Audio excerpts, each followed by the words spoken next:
All right, diving right in today, we're tackling a topic that's basically guaranteed to pop up on your UPSC exams, Mhm. the whole India-China situation. And I know UTSC folks, you're already a step ahead, but we're going beyond just the textbook definitions here.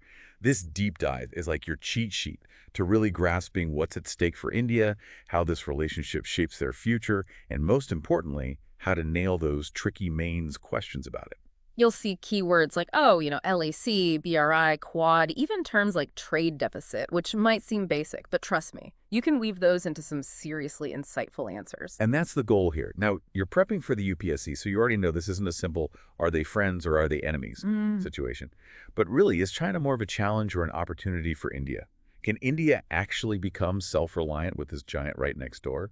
And the big one, what should India's strategy even be? We're going to tackle all that and more, right? Yeah, absolutely. We'll dig into all that, but we really need to look at both sides of the coin here. There are places where India and China's interests, surprisingly, kind of converge. And then, of course, there are those friction points that are, well, unavoidable. It's almost like imagine two massive ships trying to navigate those same sea lanes. Sometimes they're going in the same direction, and sometimes, well, Yeah, okay, I like that analogy. Mhm. So first, let's map out those calmer waters hmm where India and China find themselves sailing together, at least for now. Trade's got to be the obvious starting point, Oh, right? sure. And the sheer volume of trade between these two is honestly, it's mind-boggling. Just look at the numbers. Just for FY24 alone, US $118.4 billion, that's with a B.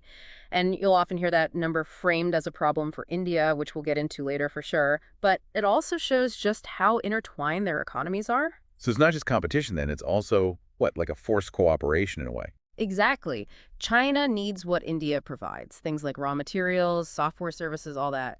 Meanwhile, India relies on China for a lot of manufactured goods, Hmm. the machinery, electronics, chemicals, it goes on. So even if they wanted to completely separate, it wouldn't be easy or, frankly, even beneficial for both, right? Yeah. But this interdependence, it's not just economics, is it? Oh, absolutely not. Let's take climate change, for instance. Both countries are, among the top emitters of greenhouse gases globally, and they've both made commitments to shifting towards renewable energy, at least on paper. Yeah, our research shows China's really ahead in solar energy production, and India is rapidly expanding their own renewable energy capacity, too. This is a huge area for cooperation, right? Not just for them, but for the whole world. Precisely. What they do or don't do will have a massive ripple effect globally on temperatures, sea level rise, all those extreme weather events we're seeing. So whether they like it or not, finding some common ground on climate change, it's in everyone's best interest. And it's interesting how this need to collaborate pops up in other areas, too, like healthcare, especially after COVID-19, Right, right? for sure.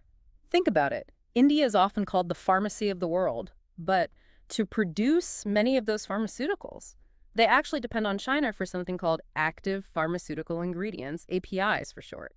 Now, for those of us who haven't crammed our pharmacology notes recently, can you break down what APIs are exactly? Sure. Think of them as the essential building blocks for making medicines. India's great at producing the finished pharmaceuticals, but many rely on these APIs sourced from China. So it creates this really unique situation and opportunity for them to collaborate that could benefit both, but also, a potential vulnerability if those supply chains ever get disrupted. So a bit of a tightrope walk, working together where it makes sense, but always be aware of that downside, the over-reliance. Now, beyond trade, climate change, and health, our research also mentioned a few other areas where, surprisingly, India and China find themselves on the same page, right? Yeah, definitely. Though you're right, those often get overshadowed by the more contentious issues. Both countries are members of the Shanghai Cooperation Organization, the SCO, which focuses on, regional security, counterterrorism efforts, that sort of thing. And they're also both involved in infrastructure financing through places like the Asian Infrastructure Investment Bank, the AIIB, and the New Development Bank. And even space exploration gets a mention. It's wild to think about their collaborating on something as futuristic as space while simultaneously facing off over border disputes back on Earth. Really highlights how complex this whole relationship is. But speaking of border disputes, I think it's time to delve into those friction points we mentioned earlier. Those areas where those two ships, to use your analogy, start getting a little too close for comfort. What do you think? I'm with you. We've seen how trade can be both a unifier and a point of contention, but that's really just the tip of the iceberg. To truly understand this relationship, we need to unpack those areas where things get a bit more, well, turbulent. All right, welcome back to the deep dive. We've really just scratched the surface here of how India and China are both partners and competitors, which honestly is what makes this relationship so fascinating and so important for you to understand as a UPSC aspirant. Yeah, it's like this balancing act is just built into everything they do with each other. Makes it tricky to analyze for sure. Oh, definitely. And nowhere is this more apparent than when we talk about the border disputes. It's the elephant in the room, or maybe the dragon on the mountain, given the geography we're talking about here. Okay, I see what you did there. Yeah. But seriously, the unresolved border issues along that line of actual control, the LAC, it's been a source of tension for decades. Exactly. And recent years have seen, a real uptick in those tensions, standoffs, even clashes between troops, like we saw with the Galwan Valley incident back in 2020. And this isn't just ancient history either. Even with that disengagement agreement in 2024, things are far from settled, especially in eastern Ladakh. Which is why this is prime UPSC mains territory, right? Yeah. It's not enough to just know, okay, there's a dispute. You need to be able to explain the complexities, Hmm. the historical context, why each side claims what they claim, and how all of this feeds into, well, broader geopolitical anxieties. Absolutely. Understanding different viewpoints is key here. What are the arguments on each side? What are the potential triggers for things to escalate?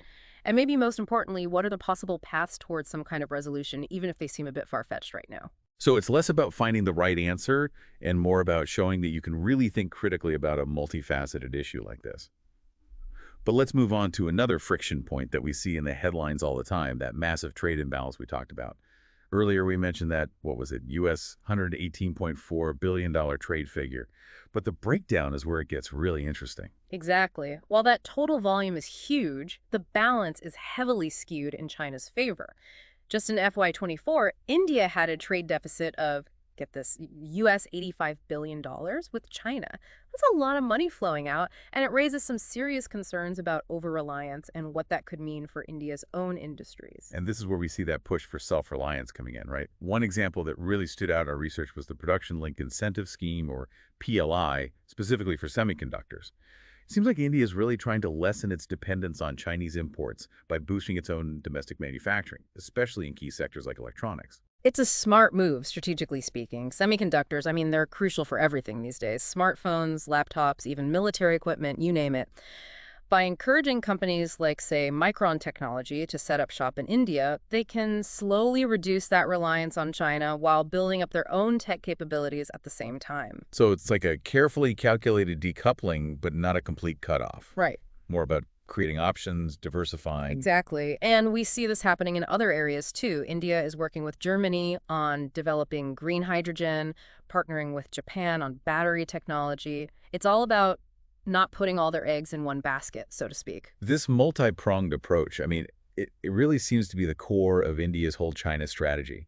It's not isolation, it's more like, what, strategic autonomy. That's a good way to put it. And that autonomy extends to how India uses these multilateral platforms, too. We already talked about the SCO, where they cooperate with China on things like counterterrorism, but at the same time, India is also strengthening those alliances with countries like the U.S., Japan, Australia, through the Quad, the Quadrilateral Security Dialogue. So it's this delicate balancing act, engaging with China when it's beneficial, but also building those partnerships that can, counterbalance China's growing influence in the region. And it requires strategic investments as well. We often hear about India's focus on border infrastructure, which is, undeniably crucial given the situation along the LAC. But they're also investing in maritime security through things like the Sagarmala project and those Malabar naval exercises where they work with the other Quad nations. And then there's the economic front. India is working to revive those traditional industries, diversify its trade partners, even create strategic reserves for critical imports, like those rare earth minerals. It all points to a very proactive approach, one that anticipates potential problems and tries to build resilience across all these different sectors. And for you as a UPSC aspirant, this is where the real analysis comes in. Yeah. It's not enough to just list off these initiatives. You need to be able to evaluate how effective they actually are. What are the potential roadblocks? What are the unintended consequences? How do all these efforts connect to India's bigger foreign policy goals? Exactly. The examiners are going to be looking for evidence that you can go beyond just memorization and really engage with the material, think critically.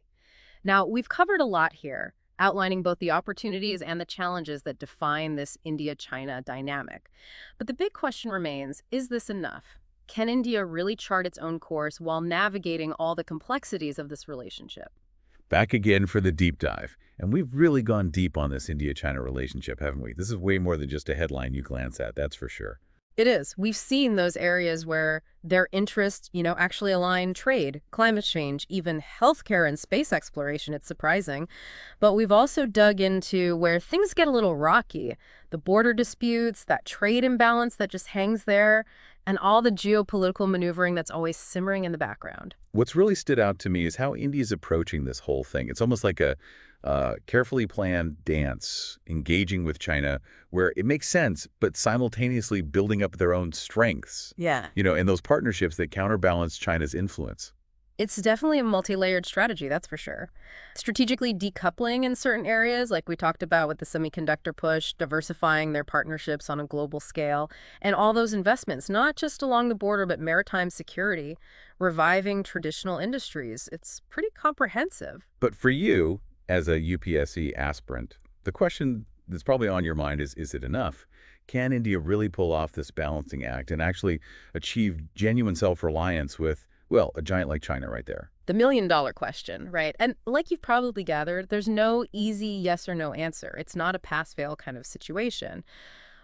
But from the research we've looked at, a few things really stand out as crucial for India to make this work. Okay, let's break those down. First, it seems like consistent, effective implementation of those policies we talked about is key.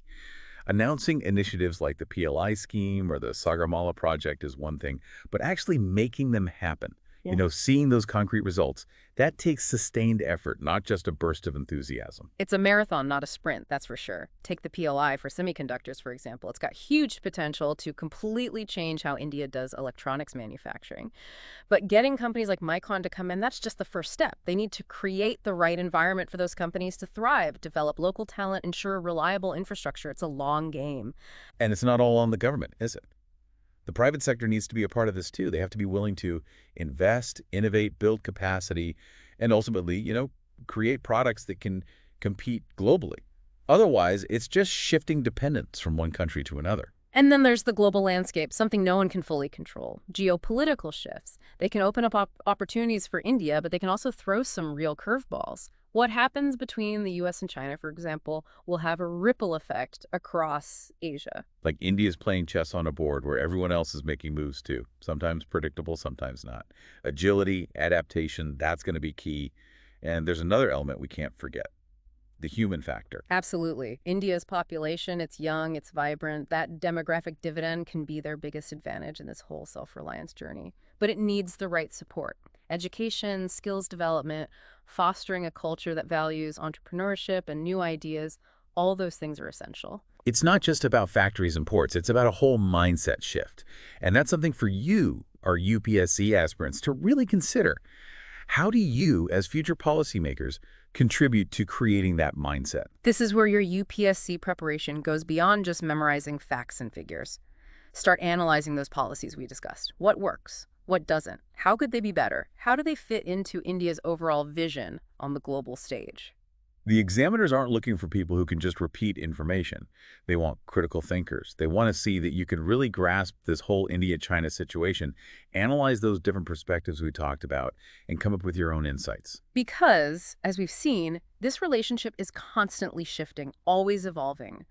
The decisions made today will have a lasting impact, shaping not just those two countries, but the entire region. And who knows, maybe one of you listening will be the one making those decisions someday.